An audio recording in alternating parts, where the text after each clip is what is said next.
అవినాష్, చెప్పుమా.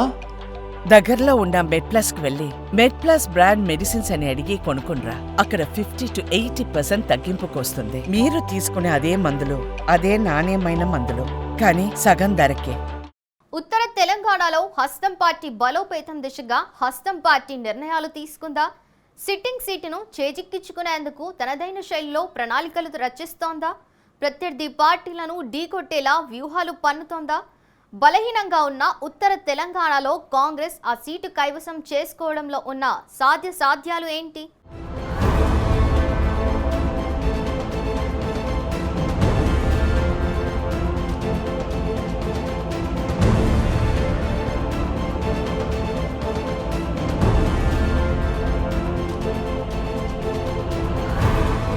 తెలంగాణ కాంగ్రెస్ మరో graduate MLC సీటుపై కన్నేసింది. ఉమ్మడి కరీంనగర్, ఆదిలాబాద్, నిజామాబాద్, మెదక్ జిల్లాల పట్టభద్రుల ఎన్నిక అధికార కాంగ్రెస్ పార్టీ కీలకంగా భావిస్తోంది. అందులో భాగంగానే ఆ 4 జిల్లాల ప్రజాప్రతినిధులతో టీపీసీసీ చీఫ్ మహేష్ కుమార్ గౌడ్ గెలుపు అవకాశాల మీద గాంధీ భవన్ లో సమావేశమై కీలక నిర్ణయాలు తీసుకున్నట్లు సమాచారం. ఈ సమావేశంలో 4 మంత్రులు శ్రీధర్ బాబు, ఉత్తమ్ కుమార్ రెడ్డి, సీతక్క, కొండా సురేఖలు, ఆయా జిల్లాల ఎమ్మెల్యేలు, ఎమ్మెల్సీలు, డీసీసీ అధ్యక్షులు పాల్గొన్నారు. కాంగ్రెస్ సిట్టింగ్ సీట్ అయిన ఈ పట్టభద్రుల ఎన్నిక కోసం కష్టపడి పనిచేయాలని పార్టీ చీఫ్ సూచించారు. మరోసారి జీవన్ రెడ్డినే పట్టభద్రుల ఎమ్మెల్సీ ఎన్నికల్లో అభ్యర్థిగా నిలపాలని 4 జిల్లాల ముఖ్య నేతలు ఈ సమావేశంలో ఏకగ్రీవ తీర్మానం చేశారు. ఈ తీర్మానాన్ని అధిష్టానంకు పంపాలని నిర్ణయించారు.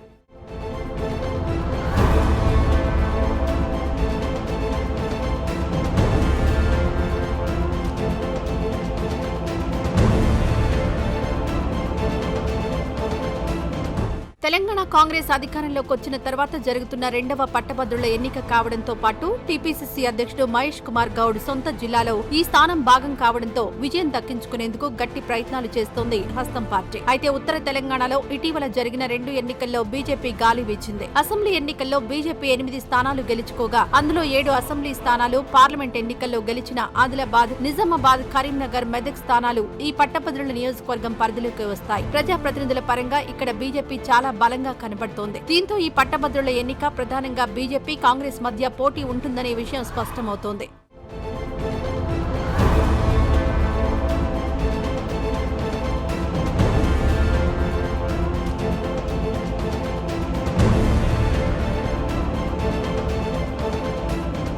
మరోవైపు ఈ 4 జిల్లాల్లో ఉన్న 42 నియోజకవర్గాల్లో అత్యధికంగా కాంగ్రెస్ అసెంబ్లీ స్థానాలు గెలుచుకోవడం కొంత కాంగ్రెస్ కు కలిసి వచ్చే అంశంగా హస్తం పార్టీ నేతలు భావిస్తున్నారు. ఎమ్మెల్సీ జీవన్ రెడ్డికి గత పట్టభద్రుల ఎన్నికల్లో 2018 అసెంబ్లీ ఎన్నికల్లో ఓడిపోయారు అనే సానుభూతి కలిసి వచ్చింది. అయితే ఇటీవల నిర్వహించిన అసెంబ్లీ, పార్లమెంట్ 2 ఎన్నికల్లో జీవన్ రెడ్డి పోటీ చేసి ఓడిపోయారు. దీంతో మరోసారి సానుభూతి వర్కౌట్ అవుతుందని పలువురు కాంగ్రెస్ నాయకులు భావిస్తున్నారు.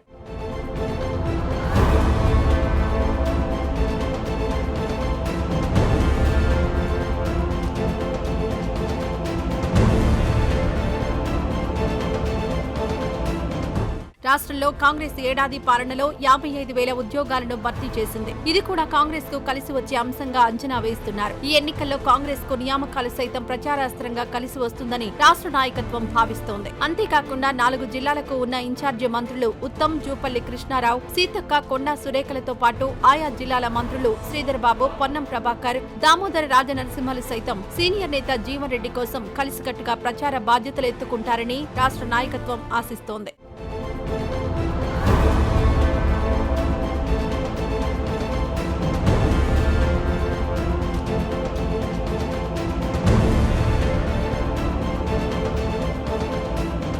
మరోవైపు అసెంబ్లీ ఎన్నికల్లో గెలిచిన ఎమ్మెల్యేలు సైతం జీవన్ రెడ్డిని అభ్యర్థిగా నిలబెడితే సమన్వయంతో పనిచేస్తారని, కొత్త అభ్యర్థి అయితే సమన్వయం కొరవడుతుందని రాష్ట్ర పెద్దలు భావిస్తున్నారట. జీవన్ రెడ్డి 2006, 2009లో కరీంనగర్, ఇటీవల పార్లమెంట్ ఎన్నికల్లో నిజామాబాద్ నుంచి అసెంబ్లీ ఎన్నికల్లో జగిత్యాల నియోజకవర్గంలో పోటీ చేయడంతో ఆయా ప్రాంతాలపై ఉన్న పట్టు కలిసి వస్తుందని పార్టీ భావిస్తోంది. పైగా ఇటీవల జీవన్ రెడ్డి అనుచరుడి హత్య సంచలనం సృష్టించింది. ఈ విషయంలో జీవన్ రెడ్డిపై సానుభూతి కూడా పెరిగిందనే చర్చ జరుగుతోంది.